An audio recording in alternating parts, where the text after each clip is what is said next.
बड़ी अच्छा, तो अज़ियतनाक जिन्होंने जो ज़िंदगी जुर्म होती है किए और वो बट अपना वक्त जो अंदर भुगत रही है, दैट्स अनदर स्टोरी। लेकिन जिन्होंने ना किया हो और वो बच्चों का फंस क्या जाएं, और कसूर फिर है? वो बच्चे जिनकी आंख ही खुली है तो उन्होंने सबसे पहले तो वो जेल देखा है। ये मतलब ये ट्रॉमा नहीं है तो क्या है? और इस ट्रॉमा से निकलना कोई आसान काम तो नहीं होगा। और वो ट्रॉमा, और जब रिहाई के बाद वापस आना और नॉर्मल लोगों में बैठना, और वो सारी ज़िंदगी की एक अज़ियत से और गुजरना, वो देखिए, बड़ा हमने चैलेंज है। बाकी दुनिया में माशरों में देखा है कि लोग जेल से निकल आके फिर भी चले वॉटेवर उनकी कोई जिंदगी हो जाती है। यहाँ पर तो आपकी यहाँ नहीं ज़िंदगी हो तबाह सकती। है। मतलब और ना पहले सिर्फ इतने उस स्टिग्मास बंदे की, अटैच्ड हैं, बल्कि लेट अलोन कि आप जेल से वापस आ रहे हो। और ना सिर्फ उसकी ज़िंदगी बल्कि उस बच्चे की जो साथ गुजारा है उसने जेल में वक्त। और उसके बाद स्कूलों में उसके बाद दाखिला कराना कि पहले किधर थे जी, जेल में थे, उसके बाद नौकरियां, उसके बाद शादियां, मतलब दिस इज अच्छा जी, वापस क्रिकेट पे बात करते हैं। पीसीबी में इस वक्त क्या चल रहा है, और जिस तरह पहले याहिया हुसैनी से भी हमने बात की है, बाबर आजम की कप्तानी के मामले पर भी अब बात हो रही है। सुहेल इमरान हमें ज्वाइन कर चुके हैं, उनसे बात करेंगे। सुहेल, जिस तरह हमने अभी थोड़ी देर पहले शॉट भी चलाया आलिया रशीद का, उन्होंने ढके छुपे अल्फाज में कहा कि बाबर आजम खुद फैसला करें कि उन्होंने क्या करना है। तो यही समझा जाए कि पीसीबी इस वक्त माइंड बना चुका है कि बाबर आजम खुद ही इस्तीफा दे देंगे, या फोर्स किया जाएगा कि बस कप्तानी छोड़ नहीं? और एक तरीकेकार भी तो यही है, इन द पास्ट भी हमने देखा है कि खुद ही इस्तीफा दे दें, क्योंकि हमने आपको बता दिया है that you are not required for this job. बेशक ये कितनी बदकिस्मती की बात है कि आज सेमीफाइनल्स शुरू हो रहे हैं और पहला सेमीफाइनल इंडिया और न्यूजीलैंड की टीमों के दरमियान खेला जाना है, और पाकिस्तान क्रिकेट के हवाले से हम तब्दीलियों के बात कर रहे हैं कि कौन कप्तान होगा कौन नहीं होगा। बिल्कुल उसी तरह जब 2019 में हुआ था, सरफराज अहमद को घर भेज दिया गया था जाके फैसलाबाद में जाके, उस वक्त की चीफ एग्जीक्यूटिव वसीम खान ने उन्हें पैगाम दिया था। तो बिल्कुल वही वाला एपिसोड जो है वो अब दोहराया जा रहा है। आज अहम मीटिंग्स होंगी पीसीबी हेडक्वार्टर कदाफी स्टेडियम में। गुज़िश्ता रोज फार्मर क्रिकेटर्स के साथ बात की थी chairman management committee Zaka Ashraf ने, और आज बाबर आजम लगभग 2-2:30 बजे के करीब आएंगे।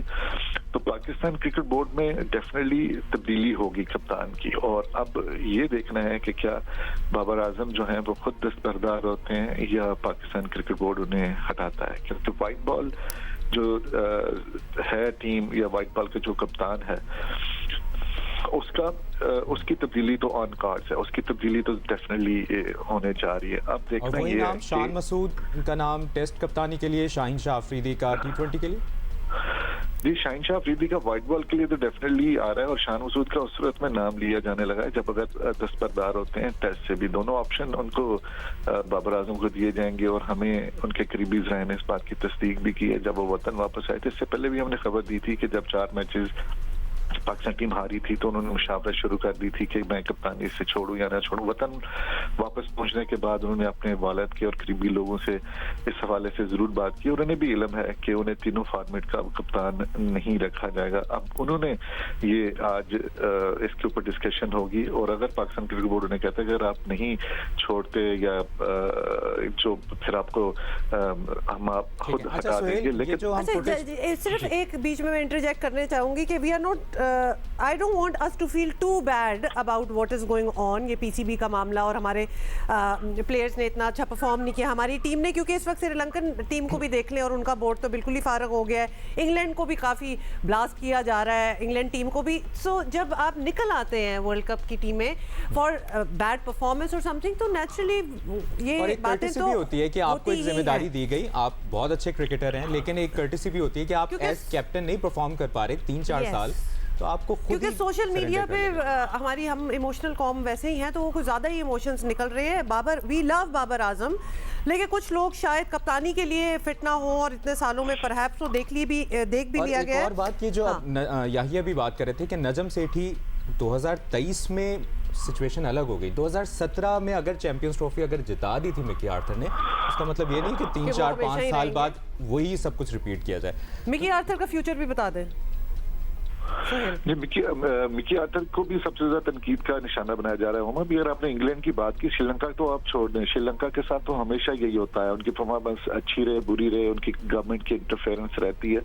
इंग्लैंड की टीम की अगर आप बात करें, 6 प्लेयर्स को वो साथ लेके जा रहे हैं वेस्ट इंडीज, और दोनों फॉर्मेट का कप्तान उन्होंने बरकरार रखा है। दोनों फॉर्मेट के अभी कोचिंग स्टाफ में तब्दीली नहीं की गई है, और रॉब की ने जो उनके हैं करता धरता ECB के, उन्होंने इस बारे में वजाहत भी कर दी है। अगर आप मिकी आर्थर की बात करें तो बहुत ज्यादा इस हवाले से भी तनकीद हो रही है। मिकी आर्थर का सबसे ज्यादा जो मुस्तकबिल है वो खतरे में है। पाकिस्तान क्रिकेट बोर्ड में एक राय ये भी पाई जाती है कि क्योंकि ऑस्ट्रेलिया के टूर में कुछ ज्यादा वक्त नहीं रह गया है, तो इसलिए बेहतर यही है कि रेड बॉल की कप्तानी अभी बाबर आजम के पास रहने दी जाए, क्योंकि वहां पर सबको तवक्को है कि वहां पर रिजल्ट क्या होने, और उसके बाद व्हाइट बॉल की क्रिकेट के ऊपर फोकस किया जाए। गुज़िश्ता रोज जब फार्मर क्रिकेटर्स मिले थे तो उन्होंने भी यही मशवरा दिया था, क्योंकि अब हमें व्हाइट बॉल का T20 वर्ल्ड कप खेलना है जून में, उसके ऊपर फोकस किया जाए और साल के बाद जाके आपके वनडे मैचेस शुरू होने, क्योंकि उससे बाद 2025 में चैंपियंस ट्रॉफी है, तो हमें उस वक्त फोकस करना चाहिए। अब अगर टेस्ट मैचेस ये वाले 3 हैं, इसके बाद टेस्ट मैचेस में भी बहुत ज्यादा लंबा वक्त है, और टेस्ट मैचेस भी आपके जाके नवंबर में होने हैं जो कि बांग्लादेश के खिलाफ है। उससे पहले आपके टेस्ट मैचेस भी नहीं है, इसलिए पाकिस्तान क्रिकेट बोर्ड के जो ओहदेदारान हैं वो इस बात के ऊपर भी फोकस कर रहे हैं कि सिर्फ इस टेस्ट सीरीज के लिए बाबर आजम को कप्तान बरकरार रखा जाए, और उसके बाद दोबारा जो है वो सिर्फ और सिर्फ व्हाइट बॉल की, जिसके 5 T20 मैचेस खेलने हैं न्यूजीलैंड में 12 जनवरी से, उसके लिए आप फोकस करें। उसके लिए नया कप्तान लेके आए जो कि T20 जो वर्ल्ड कप है अमेरिका और वेस्ट इंडीज में, उसके लिए फोकस किया जा सके। अच्छा सुहेल, एक तो नई सिलेक्शन कमेटी से मुतालिक भी बताएं, जो हम फुटेज में देख भी रहे हैं, सुहेल तनवीर भी मुलाकात करने वालों में है, मोहम्मद हफीज भी, यूनुस खान भी, तो किसको कौन सा ओहदा मिल रहा है और क्या सोच रहा है, और कोई ऐसा ग्रुप है या साबिक क्रिकेटर है जो इस वक्त बाबर आजम की कप्तानी को सपोर्ट कर रहा है कि बाबर पे ट्रस्ट करना चाहिए, सपोर्ट करना चाहिए एज कैप्टन? जी, कल भी मैंने उनका शाहिद अफरीदी का बयान पढ़ा, वो भी ये कहते हैं कि जी टेस्ट के लिए उनको कप्तान बरकरार रखना चाहिए। इसके अलावा 1-2 खिलाड़ी भी ऐसे हैं जो गुज़िश्ता रोज क्रिकेटर्स आए थे, उन्होंने भी ये कहा है कि जी आप फौरी तौर पर रेड बॉल को तब्दील ना करें तो ज्यादा बेहतर है। अब जहां तक सिलेक्शन कमेटी की बात है, पाकिस्तान क्रिकेट बोर्ड के जो मैनेजमेंट कमेटी के सरबराह ज़काश्त है, वो मोहम्मद हफीज को अपने साथ हर सूरत पर रखना चाहते हैं, उनके ऊपर वो एतमाद करते हैं। आपको याद है टेक्निकल कमेटी की जब बातें नहीं मानी गई थी एशिया कप के बाद, जब मीटिंग हुई थी, तो उसके बाद मोहम्मद हफीज ने टेक्निकल कमेटी से अलग होने का फैसला किया था, लेकिन एक मरतबा फिर मोहम्मद हफीज जो है वो मुलाकात करने के लिए हैं, लेकिन मोहम्मद हफीज को चाहते हैं कि वो सिलेक्शन कमेटी को संभालें, लेकिन इस हवाले से उन्होंने फैसला नहीं किया। Mohammad Hafeez national cricket academy जो है उसको संभालने की लग रहा है कि जो अंडरस्टैंडिंग है, जो पता चल रहा है उसमें इंटरेस्टेड है। सिलेक्शन कमेटी में वो इंटरेस्टेड नहीं है, लेकिन पाकिस्तान क्रिकेट बोर्ड उन्हें सिलेक्शन कमेटी की जिम्मेदारियां देना चाह रहा है। इसी तरह Sohail Tanvir junior selection committee में आ सकते हैं। ठीक है, बहुत बहुत शुक्रिया आपका सुहेल इमरान, आपसे मज़ीद भी हम बात करते रहेंगे। और ये जो पीसीबी में तब्दीलियाँ हो रही हैं, वैसे एक बात है हुमा कि पाकिस्तान और इंडिया ये 2 ऐसे ममालिक हैं, यहाँ पर कप्तानी मिलना बहुत बड़े एजाज़ की बात भी होती है, लेकिन साथ ही साथ जब एक स्टेज ज़रूर आती है एक कप्तान के लिए, जब आगे खाई होती है पीछे कुआं होता है, और वो इसलिए भी होता है क्योंकि exactly it's all because of the pressure, कि अगर आपको पता है कि अब आज आपने परफॉर्म नहीं किया, उसकी टेंशन अगले मैच में जाएगी, उसकी टेंशन उसके अगले में जाएगी, और फिर एक सिलसिला ही शुरू ऊपर चढ़ा दिया जाता है, एक दिन आप सिलसिला ही शुरू हो जाता है।